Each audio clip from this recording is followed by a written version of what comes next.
السلام علیکم ناظرین، امید کرتا ہوں آپ سب خیر و عافیت سے ہوں گے۔ ناظرین، خدائی کا دعوے دار نمرود کون تھا؟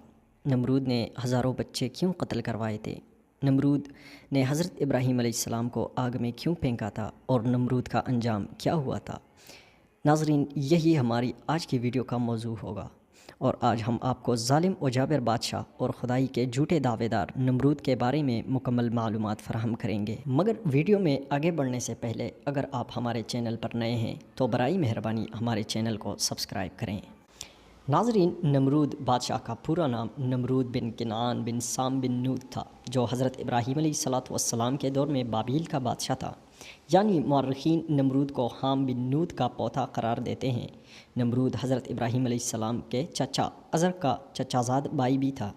قرآن کریم میں نمرود کا نام سرحد کے ساتھ بیان نہیں ہوا، مگر سورۃ البقرہ اور سورۃ الانبیاء میں ذکر آیا ہے۔ وہ بت پرست تھا اور ان کے سلطنت میں بت پرستی رہائش تھی۔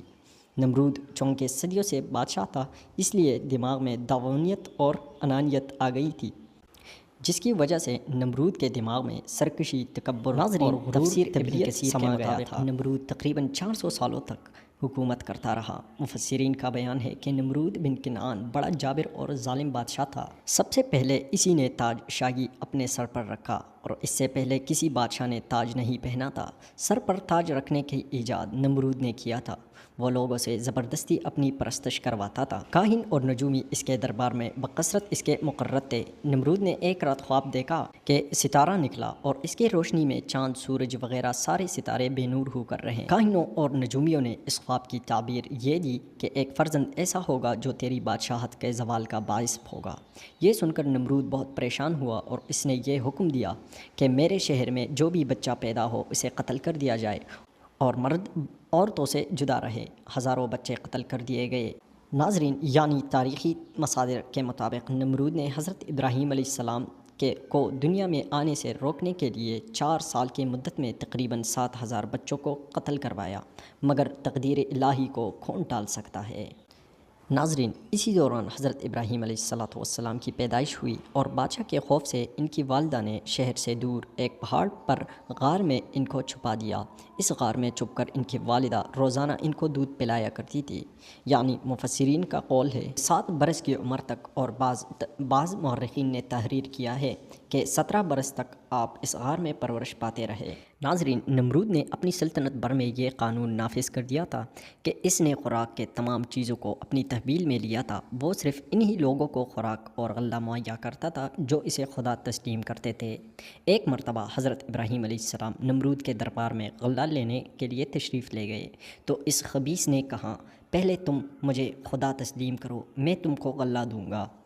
تو حضرت ابراہیم علیہ السلام نے بڑے دربار میں اعلان فرمایا، تو جھوٹا ہے اور میں صرف ایک خدا پرستار ہوں جو وحدہ لا شریک ہے۔ یہ سن کر نمرود آپے سے باہر ہوا اور آپ کو دربار سے نکال دیا، اور دانا بھی نہیں دیا۔ آپ اور آپ کے چند ساتھی جو مومن تھے بھوک کی شدت سے پریشان ہو کر رہے۔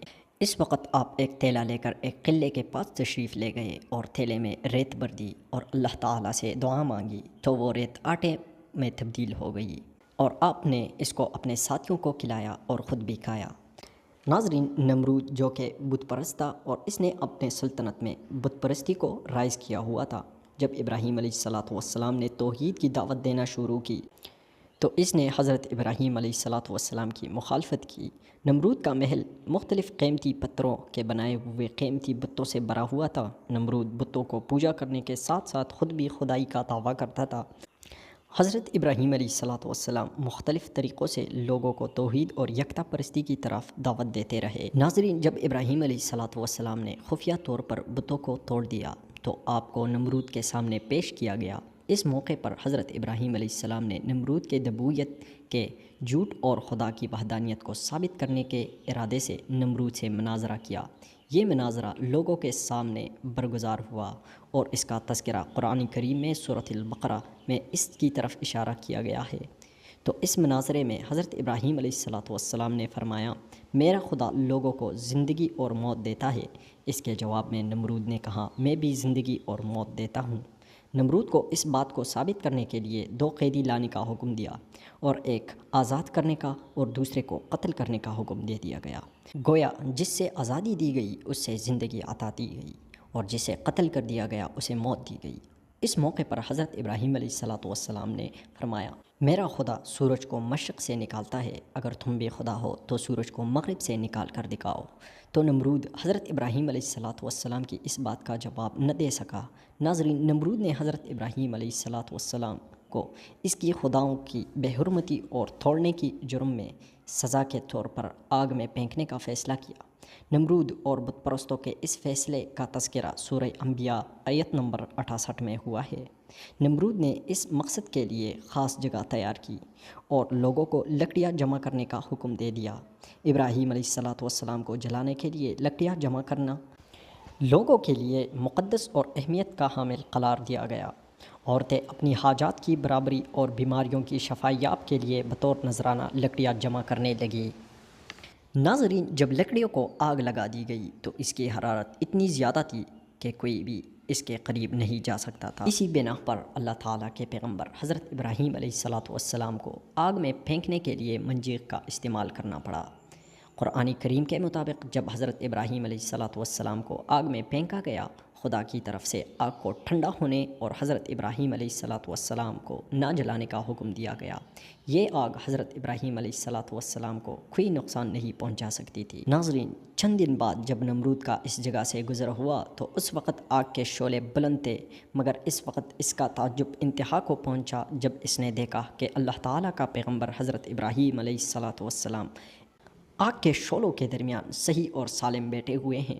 اس نے حضرت ابراہیم علیہ السلام کو نزدیک سے دیکھنے کے لیے ایک بلند مینار تیار کیا تاکہ اس پر جا کر حضرت ابراہیم علیہ السلام کو شعلوں کے درمیان دیکھا جا سکے۔ جب نمرود کو یقین ہوا آگ نے حضرت ابراہیم علیہ السلام کو کوئی نقصان نہیں پہنچایا، اس وقت اس نے حضرت ابراہیم علیہ السلام سے کہا، تمہارا خدا بہت بڑا ہے جس نے تجھے آگ سے محفوظ رکھا، اب تم آگ کے شعلوں کے درمیان سے باہر آ سکتے ہو۔ حضرت ابراہیم علیہ السلام نے فرمایا، کیوں نہیں، میں باہر آ سکتا ہوں۔ تو نمرود نے دوبارہ کہا، آپ اگر آگ کے اندر بیٹھے رہیں تو آگ آپ کا کچھ نہیں بگاڑ سکتی۔ تو حضرت ابراہیم علیہ السلام نے فرمایا، نہیں۔ اس پر نمرود نے حضرت ابراہیم علیہ السلام سے باہر آنے کی درخواست کی، جس پر اللہ تعالیٰ کے پیغمبر حضرت ابراہیم علیہ السلام آگ سے باہر آ گئے۔ ناظرین، نمرود نے جب یہ معجزے دیکھے تو وہ حضرت ابراہیم علیہ السلام کو آزاد کرنے لگے اور خدا کی راہ میں 4000 گایوں پر مشتمل قربانی پیش کی۔ حضرت ابراہیم علیہ السلام نے فرمایا کہ جب تک تم ربوبیت کے دعوے داری سے توبہ نہ کرو، خدا تمہاری قربانی قبول نہیں فرمائے گا۔ نمرود نے خدا کی تلاش اور ان سے لڑنے کے لیے اپنے فالتو عقابوں کے ذریعے آسمان کی طرف پرواز کی۔ بعض تاریخین لکھتے ہیں کہ نمرود کو آسمان کی طرف پرواز کرنے کی داستان کو مختلف انداز میں پیش کیا گیا ہے۔ اکثر مصادر میں آیا ہے کہ نمرود نے خدا سے مقابلے کرنے کے لیے ایک بلند و بالا مینار بنانے کا فیصلہ کیا، جو مینار بابل کے نام سے مشہور ہوا، جو کچھ وقت بعد اللہ تعالیٰ کے حکم سے نیست و نابود ہو گیا۔ ناظرین، آسمانوں میں خدا کی جستجو سے جب نمرود نا امید ہوا تو ایک فرشتہ انسانی شکل میں نمرود کے پاس آیا اور اسے یکتا پرستی کی نصیحت کرتے ہوئے کہا، اے ضعیف انسان، خدا سے ڈرو اور نافرمانی سے بچو، کیونکہ خدا کی قدرت اور طاقت تم اور تمہاری فوج سے کہیں زیادہ ہے۔ اگر وہ چاہے تجھے اپنے سب سے ضعیف و کمزور مخلوق سے ہلاک کر سکتا ہے۔ اس موقع پر نمرود نے اپنے علاوہ کسی اور کے بادشاہی سے انکار کرتے ہوئے خدا سے مقابلے کا تقاضا کیا۔ فرشتے نے اسے اپنے لشکر کو جمع کرنے کے لیے 3 دن کی مہلت دی۔ 3 دن کے بعد خدا کے حکم سے مچھروں نے نمرود کے سپاہیوں پر حملہ کر دیا، جس کے نتیجے میں فرعون کا سارا فوج فرار ہو گیا۔ کچھ مدت بعد وہی فرشتہ نمرود کے پاس دوبارہ آیا اور اسے اس کے لشکر کے شکست یاد دلا دی اور اللہ تعالیٰ پر ایمان لانے کا کہا اور قبول نہ کرنے کی صورت میں موت واقع ہونے کی دھمکی بھی دی۔ نمرود اس دفعہ بھی دعوت قبول نہیں کی۔ ناظرین، اس کے بعد اللہ رب العزت نے ایک مچھر کو نمرود پر مسلح کیا جو ناک کے راستے سے نمرود کے دماغ میں داخل ہو گیا۔